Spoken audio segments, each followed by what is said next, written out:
Welcome this morning. It is Monday morning as we're recording this in the Zoom room. It's a mindful Monday, or we're trying to be mindful. So we're going to start with the centering. As ever, following the ABC. And I do encourage you to keep your eyes open for centering so that you can use the practice at home and in everyday life, out and about. You probably use it faster, and we'll talk about that a bit later as well. So A is for awareness. Noticing the space that you're in, noticing sounds in the distance and closer by. Sounds that may be very familiar to you or maybe new and even intrusive. Just being aware of them. Letting your attention move on. Notice anything you can see, anything in your visual field, and then let them go. No need to get attached to any story about anything that you see. Notice anything you can smell or taste. Notice your body resting on the ground, perhaps your feet on the ground, your body on furniture. The contact of your body wherever it's supported. And then take awareness inwards. How do I feel today? How am I as a body today? Notice any areas of tension, anywhere grabbing your attention, or even parts of the body that feel good, relaxed, soft. And then bring awareness to the breath, a natural cycle. No need to change it. A, awareness. B, for balance. Have a little rock back and forth, side to side, up and down. Find that sweet spot of least effort. See if you can bring some balance to the breath. Breathing in and out for the same count, or having the exhale a little longer.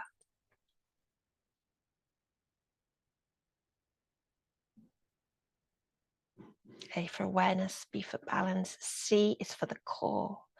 We're bringing softness through the core, softness through the eyes, the cheekbones, the jaw, tongue, neck, shoulders, chest, belly. So perhaps inhale and lengthen up through the spine. And on the exhale, let the softness go right through the body. And again, inhale, lengthen. Perhaps add an audible exhale.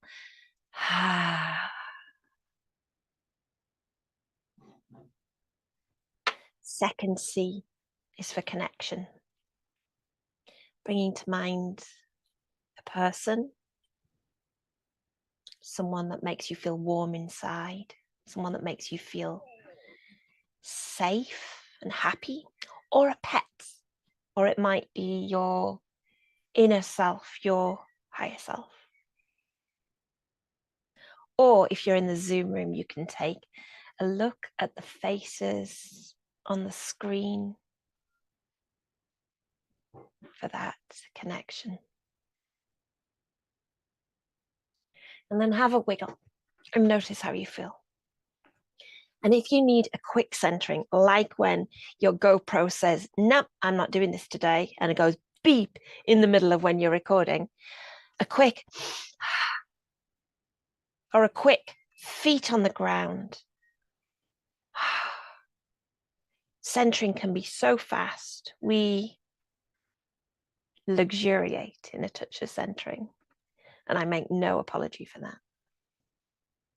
Okay, so today, 2 things to think about. One is from the book. I think you might like it. Mischievousness. Mischief. I know, interesting. I actually saw someone in the Zoom room go, ooh.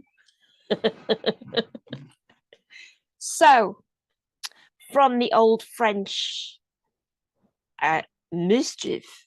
Mischief. Oh, that's terrible.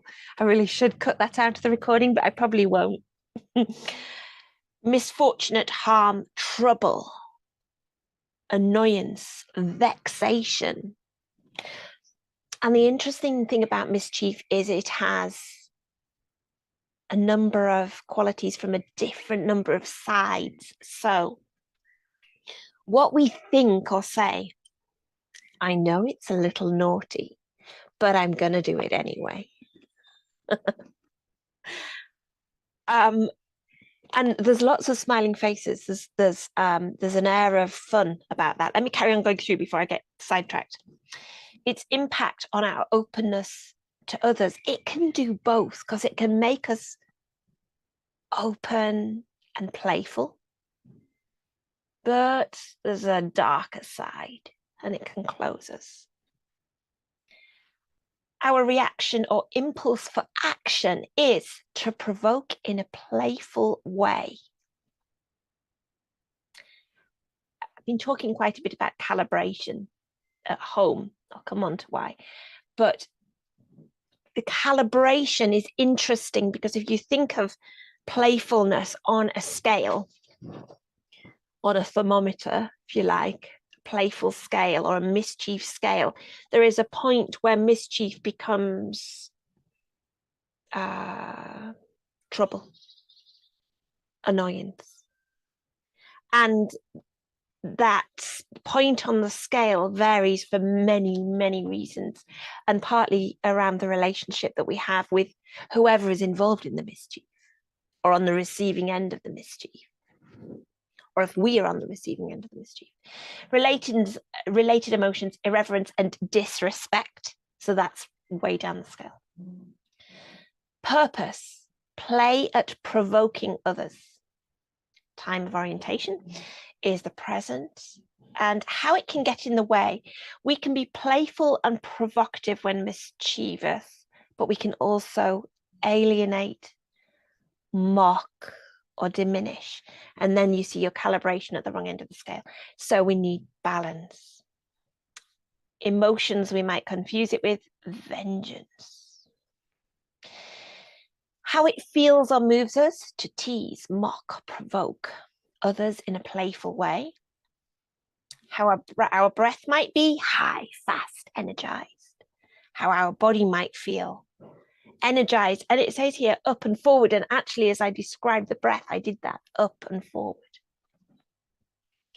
How our body might shape itself. Elongated length, slight smile, bright eyes. And that is how it felt. So I'll come on to the second thing in a while. An invitation to check in.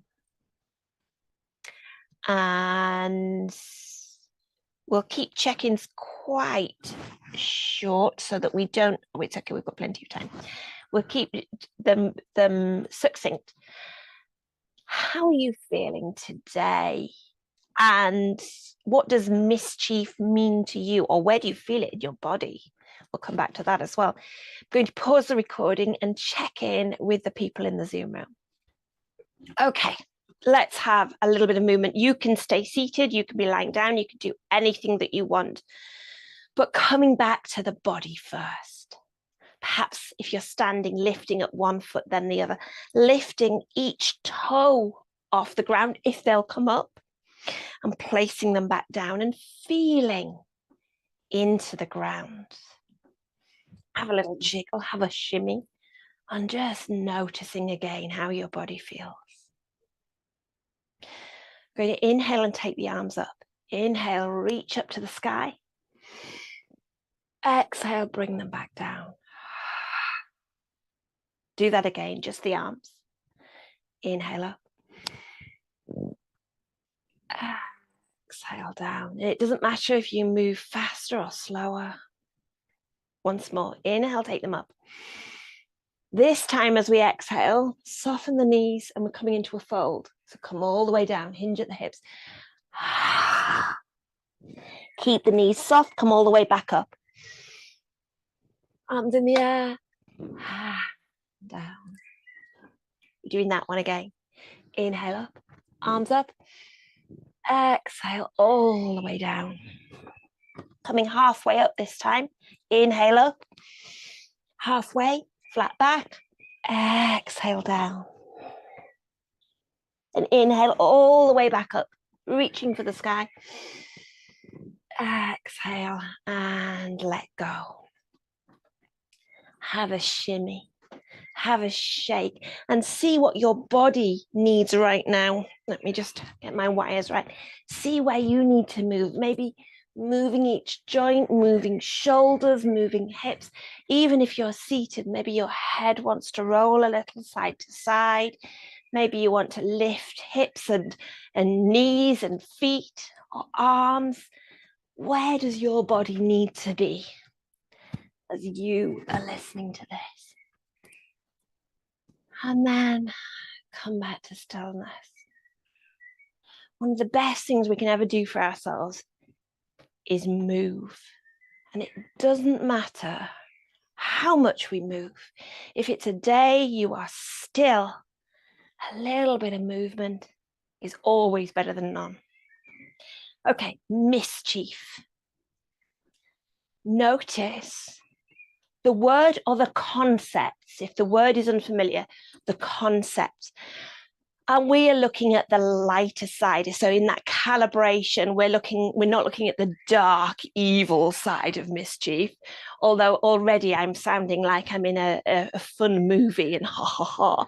So what does mischief feel like in your body?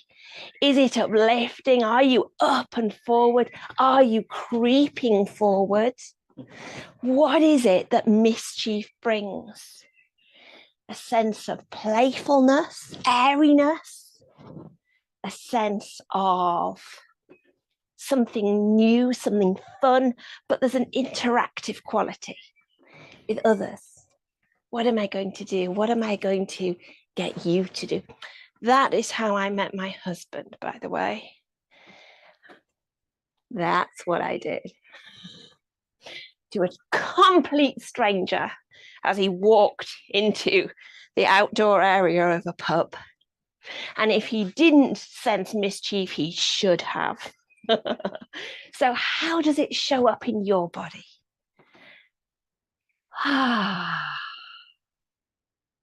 Is it uplifting? Now, the downside of mischief is when it goes too far. And if you're on the receiving end of that, it might make you shrink, move back, and protect yourself and say no. But where it's calibrated properly, it draws us in. It draws us into play. So before we sit down, imagine perhaps a mischievous pixie or fairy tale. Tinkerbell. Tinkerbell was a bit mischievous, wasn't she? Tinkerbell from, what's it? Can't remember what it's called. You know what I mean? Tinkerbell. So imagine for a moment being a mischievous fairy, pulling a little bit of hair. I think that's what she used to do, pull hair, push things. We do it with our pets as well, actually, don't we? Move the ball, hide the ball. It's playful. Notice how it feels. And then notice any shift in you as you settle down and let that settle in your body. Calibration is key. I'm going to come and sit back down.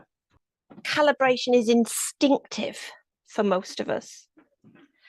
And in a relationship where we're using mischief, we read the other party or parties if we are involving somebody else in the mischief. In fact, we can carry them along in the mischief. It might be, so it might not be aimed at other people. It might be building I don't know, sailing down the river or even getting up to Mischief with poo sticks down the river. It doesn't have to be directed at other people, but the danger comes when people struggle to calibrate or don't want to calibrate. So awareness of ourselves first, and then how we relate to others is what it comes back to. An invitation just to come back to you right now. Notice how you feel, and we come back week after week to this idea of self-compassion, self-love, and that brings an inner strength, an inner security. So perhaps taking a hug right now, whether you've been in mischief or not, but noticing in this moment how you are, how you feel, and giving yourself an extra squeeze. If you don't know self-care pose, one hand round to shoulder, one hand round to the lower ribs. Drop your head, drop your gaze, have a little squeeze. And in fact, mischief comes from a warm place. And that's the difference at the dark end of the mischief kind of line of calibration. So soften now, hug, and notice how you feel. Oh, there's a sense of openness in the room as well, and that's lovely. Going from open to in and out to in, finding where it's right for you this morning.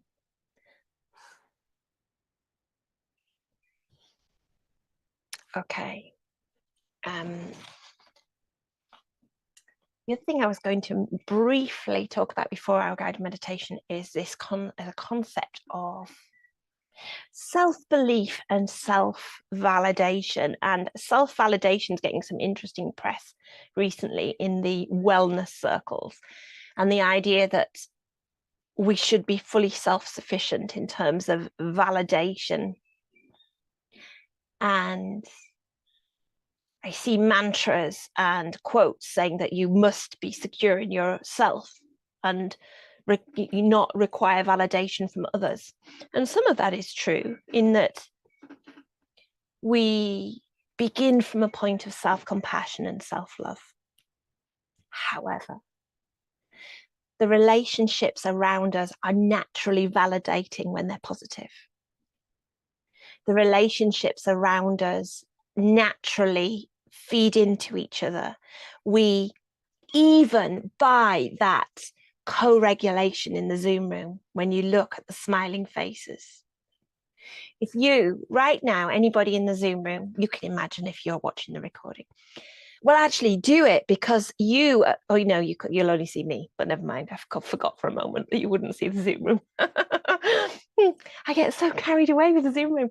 Okay, so have a look on the recording and imagine, if you're not here, at the faces in the Zoom room. And it doesn't matter if your face isn't showing, there are plenty of faces to see. Smile at somebody. Smile at somebody. Look at them. Give them an extra smile. And there's a response there. It actually gives me goosebumps because I move from face to face, and there's a direct smile, there's a connection, there's a boosting, there's a building. There is a direct co-regulation from that. And this idea that we should be fully self-sufficient with our self-validation is wrong, because even a smile from someone close to us is a form of validation. It's a form of boosting. It supports us, it nurtures us, it nourishes us.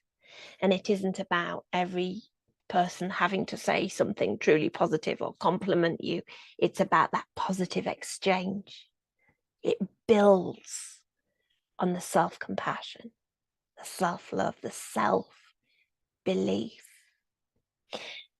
And sometimes people get stuck in relationships. And when I say relationships, I mean of any kind, because it might be a work relationship. It doesn't have to be an intimate relationship, where there is no validation. And they say things like, you need to be proud of your own work. You need to feel happy in your own. You need to decide you're going to wear that outfit and not require any positivity from anybody else. It should all come from you. And yeah, sure, we've got to build some of that from within, but the people around us in the relationships also validate us in that relationship. Yes, that is good work. Yes, that is a good transaction. Yes, you do look lovely in that little romper suit that you've decided to wear on Zoom. And there's nothing wrong with that at all. When one of my children was 6, I might have told you this before, we had moved up here and they were temporarily in a school because I didn't know where we were living, and I was temporarily in a different address. And it was a well-known school in the area that was very highly thought of. And I walked into the classroom for parents' evening and there was a star chart on the wall. And all of the children had stars except for my child. And I said, why are there no stars there? And the teacher said, well, the stars are for improvement. And your child gets full marks every single time, so they don't improve. So they don't get stars. And I said, my child is 6 years old. My child needs stars just as much as everybody else. And the teacher said, your child needs to learn to be proud of their own achievements. And that is what people are saying when they say, you should have self-validation. We all need some external validation. That's how the world works. That's how it works. So, what's my rambling point? Self-compassion, self-love. Yes, it's okay to say, hey, darling, do I look okay in this morning for this Zoom? And for him to say, yeah, you look gorgeous. That is okay. Okay, I'm going to have a quick check-in in the Zoom room because we've gone all over the shop this morning, and then we're going to have a guided meditation. Okay, we're going to have a guided meditation practice. So, traditionally in meditation, as you well know, we sit tall. However, my invitation to you is to find the position that's right for you today, whether that be sitting tall or lying down, completely supported by cushions, blankets, whatever you need. Throughout this practice, if at any point you feel anxious, if you have your eyes closed, then please open them. If I'm talking about something that's you find difficult, then take your attention away. Take your attention to your fingers and your toes or something more concrete. Notice your body again. Notice how you're feeling right now. The connection with whatever's supporting you, whether it's furniture, the ground. And see if you can find a little extra softness and ease. Let go of a little extra tension. Notice the breath. Perhaps with each exhale, you can soften just a little more.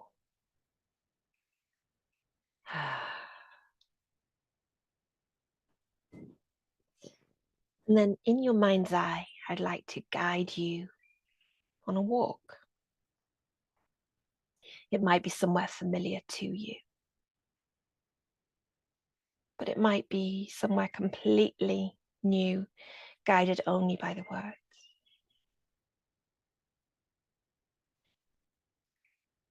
Finding yourself on a pathway up a grassy bank.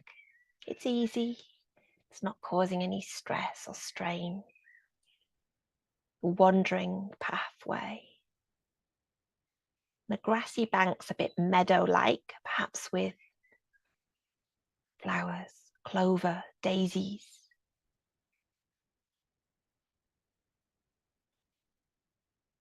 You might notice the odd bee getting into mischief between the daisies, hiding behind leaves of clover, popping out, greeting each other. You might find all sorts of little bugs hiding under leaves. They're not hurting you, but they're finding their own playfulness.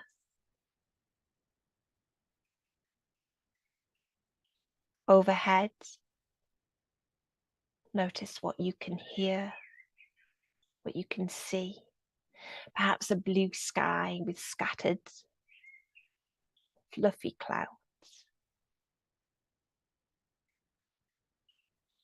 Maybe you can hear birds. Perhaps you can see a group of birds flying in formation, and then with complete mischief, the one at the front changes direction, causing that V shape to suddenly swerve and reform playfully.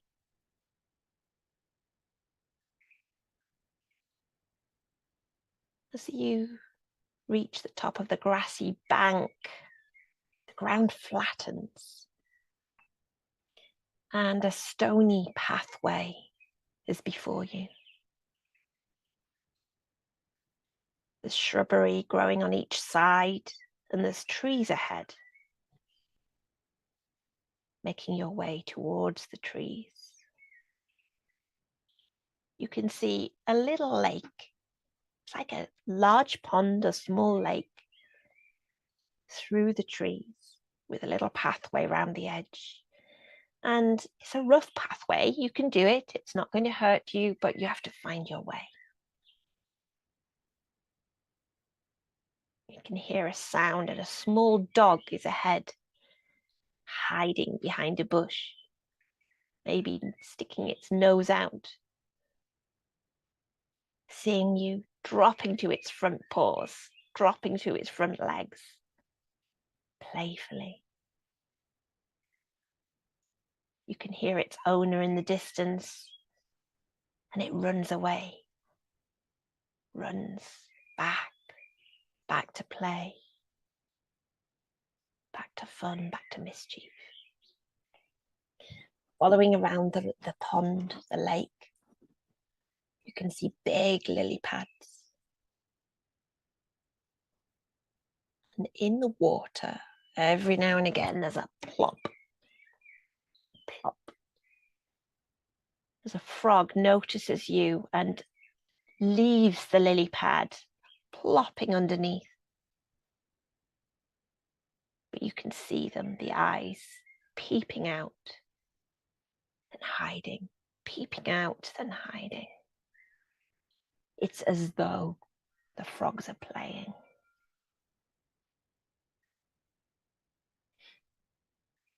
Moving around the edge of the pond, you can find a place to rest. Settling down next to a big old tree. Perhaps it's a tree you've met before. Settling down and leaning back, resting your body against the trunk of the tree. Knowing this place is safe. Your space. And here you can take your attention inwards, into the body, into yourself as a body.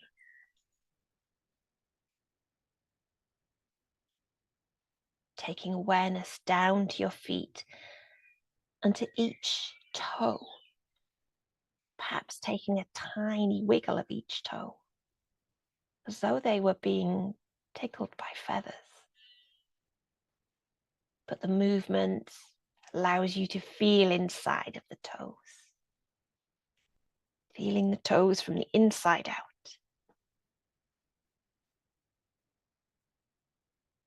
And letting your awareness fill the whole of each foot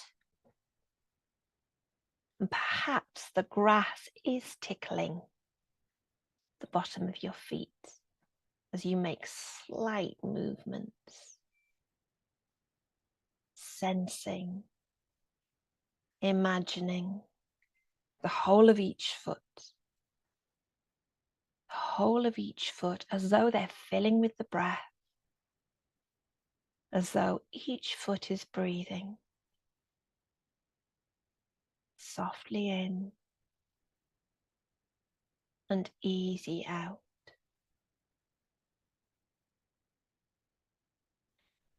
Taking awareness from the toes through the feet, through the ankles, onto the lower legs. And here perhaps you can notice your lower legs resting on the grass. The grass is brushing gently against the skin. And perhaps if you move your legs a tiny amount, you can feel the pressure of the legs against the ground shifting slightly, increasing your awareness. Noticing the skin of each lower leg, the muscles of the calf, sensing or imagining the bones within. And then perhaps you can feel the breath filling the lower legs, as though the breath is being drawn through the soles of the feet, filling the feet, the toes, and the lower legs. Softly in and easy out.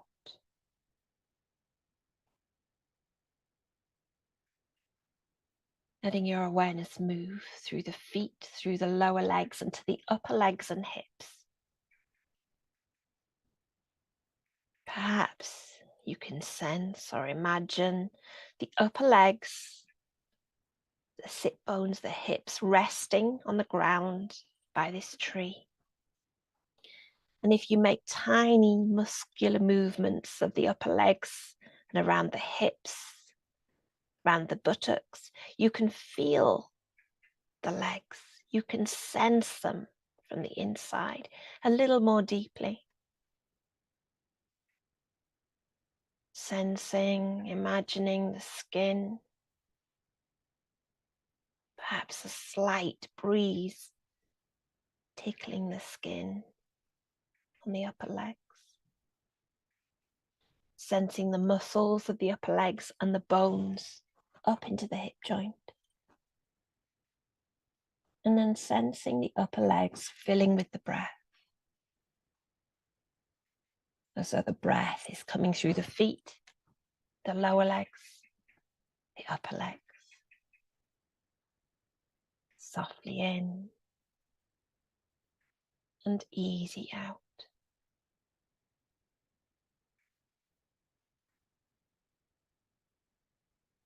Taking your awareness now to the fingers. Each finger, each thumb, and the palms of the hands. Perhaps you can imagine a feather dropping onto each hand, slightly tickling the palm of each hand, not in any unpleasant way, but raising your awareness to the skin on the palms of the hands. Noticing the skin on the backs of the hands, the muscles within the fingers and the palms, and all of the intricate bones within the hands. Maybe you take some tiny micro movements in the hands, increasing your awareness there. And sensing the hands filling with the breath,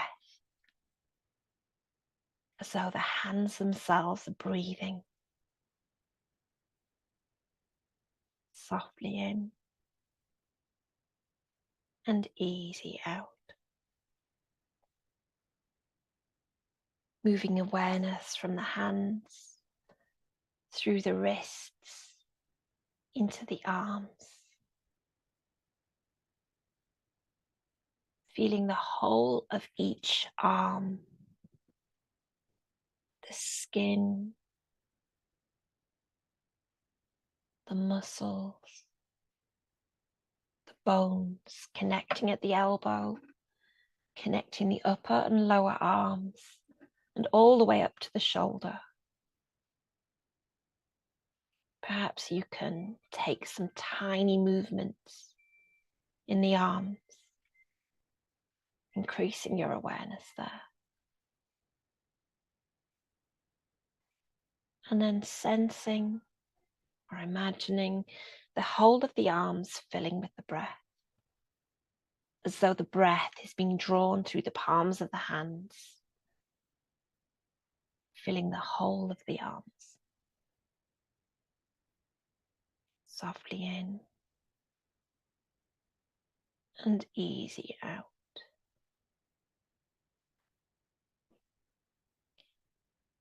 And taking awareness to the belly and the pelvis. Sensing, imagining the skin covering the belly, the lower back, the muscles of the belly, perhaps taking some tiny movements, some tiny contractions around the belly to increase your awareness there. Sensing deeper into the belly, the pelvis, the organs within, sustaining life. And imagining the whole of the belly and the pelvis filling with the breath, as though the breath is being drawn through the soles of the feet and the palms of the hands, filling the legs, the arms, the belly and the pelvis. Softly in and easy out.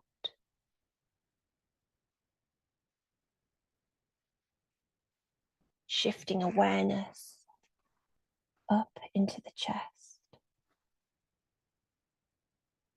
Sensing the skin covering the front of the chest, the upper back, the muscles and the bones of the spine and the rib cage, and the muscles between the ribs, around the rib cage.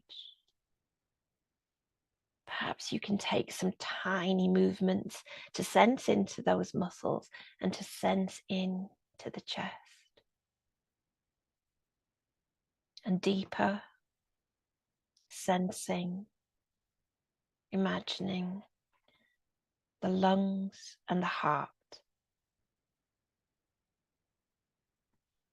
Perhaps you can sense here the chest filling with the breath, the heart, the lungs, the ribs filling with the breath, as though the breath is being drawn through the palms of the hands and the soles of the feet, filling the arms, the legs, the pelvis and belly, and the whole chest. Softly in and easy out.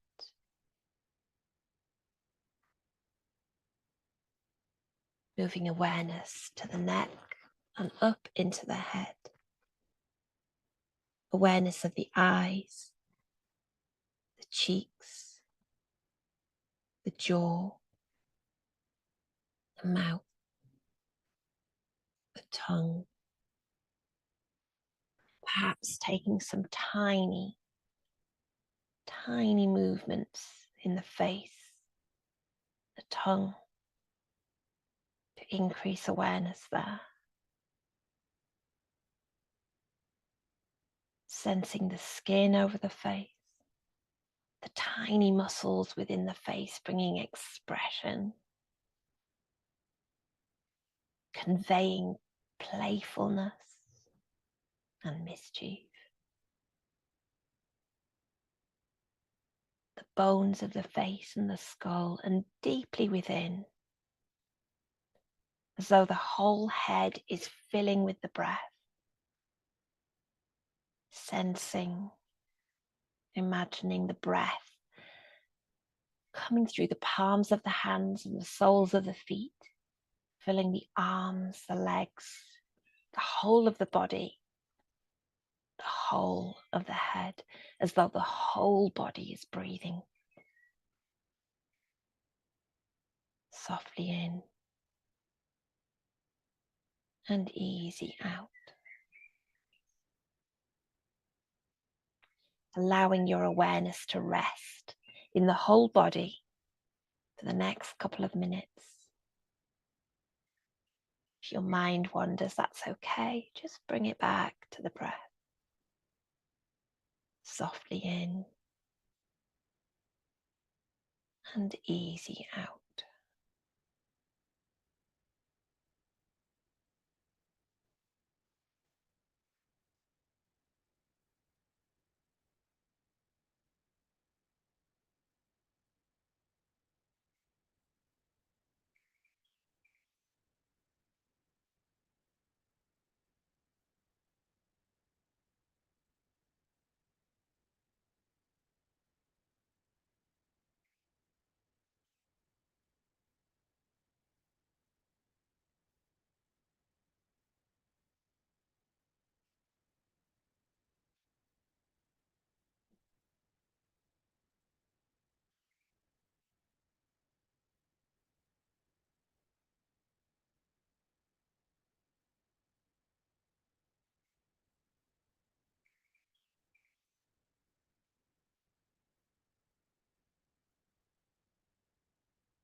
Softly in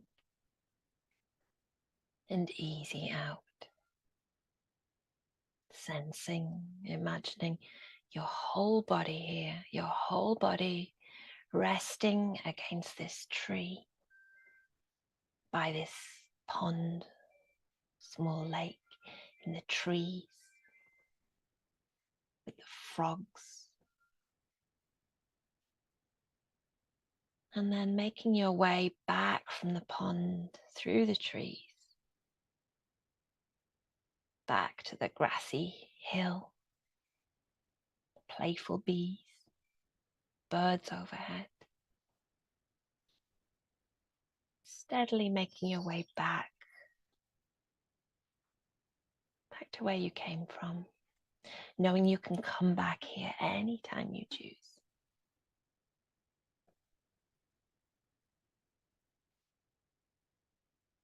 And in this moment, notice your body again and any movements that you need to take now, whether it's a stretch,